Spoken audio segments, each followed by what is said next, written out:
Our next guest says we are on the cusp of a revival in economic growth. He says recent earnings reports show a new recession's out of the question. We're joined by Lakshman Achuthan. He's managing director at ECRI. Lakshman, 74% of S&P 500 companies that have reported earnings have beat expectations. Last time you were on, you said it was the Rodney Dangerfield economy, getting no respect. What are we in now? Well, I think it's gotten a little bit more respect, this recovery.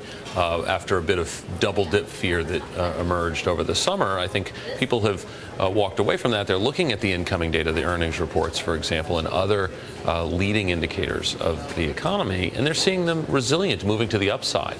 And so when you see this higher than expected earnings out of companies, this is something that they're going to want more of, right? This, companies become incentivized, if they're profitable, to do more of whatever they're doing. But customers, the consumers, are coming in the door and purchasing, which is why these earnings are up.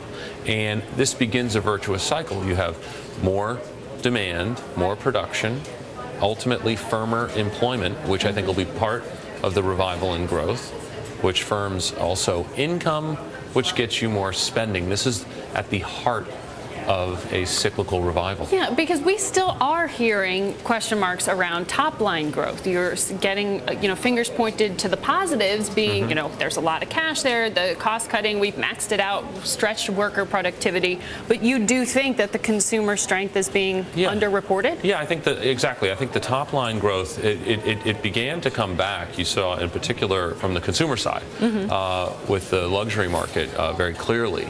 And then towards the end of last year, both the middle and lower parts of the market, lower economic parts of the market, also started to come in, and therefore you had a pretty good holiday season. That wasn't, in our view, a flash in the pan or simply a seasonal event, but rather the return of consumption. And we talked about earlier frugality fatigue setting in, where it's just you've gone without for a few years, your savings have come back quite a bit, the home price stopped falling, and even though there's not a strong rebound in hiring yet, for everybody who does have a job, the fear of getting fired has been receding steadily. And with a revival in growth, when we look around the world, we have leading indicators, long leading indicators for 19 economies. The first one that is going to revive is actually the U.S.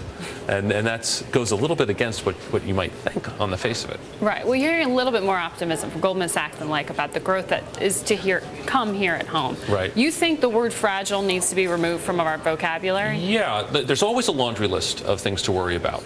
And there's news today and shocks and unexpected geopolitical events. Sovereign debt, still an overhang. What's going to happen with the bailouts? State debt, certainly. I mean, you seem to be a skeptic about these things. Well, I think that these are very real issues, and I think ultimately they're negatives to growth. However, the vulnerability of the economy, this is a key insight when you study business cycles and recessions, is that the vulnerability of the economy to a negative shock or some unexpected event or things just like this laundry list of things that we worry about, that it's not a constant. Sometimes you're more vulnerable than other times. Just like it's cold season, right? So, and your immune system gets compromised and you catch a cold. Right. And other times you're feeling better and, people have colds and you don't get a cold. Right now, with the forward-looking indicators, the leading indicators re-accelerating, that's a way of saying the economy's immune system is actually quite robust here. And so if you get hit, if you get knocked by a shock, many of them that we're talking about, they're not going to derail the recovery. And therefore the risk of something bad happening, like double dip or stumbling and this and that, is much lower than people think.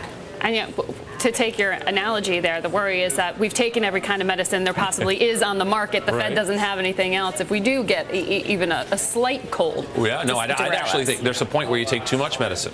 Let's go one step further. You want to see pullback of QE? Yeah, I think if you pile on the medicine, too much of it, you can actually do damage. And in particular, if you're behind the curve. And you think the Fed is behind the curve? I think they have been behind the curve. I see that they're reassessing things now. I just saw something cover the tape. Hopefully, they'll consider easing it, because if you don't, if you're behind the curve with a lot of medicine, you actually are encouraging boom-bust cycles, and we don't want that. And quantitative easing now, or stop the buybacks. Yeah, you don't need it. The fragility isn't there. We're not that sick. There's reasons why unemployment is stubbornly high that don't have to do with some policy QE thing. Okay, there are structural reasons for half of the unemployment that we have.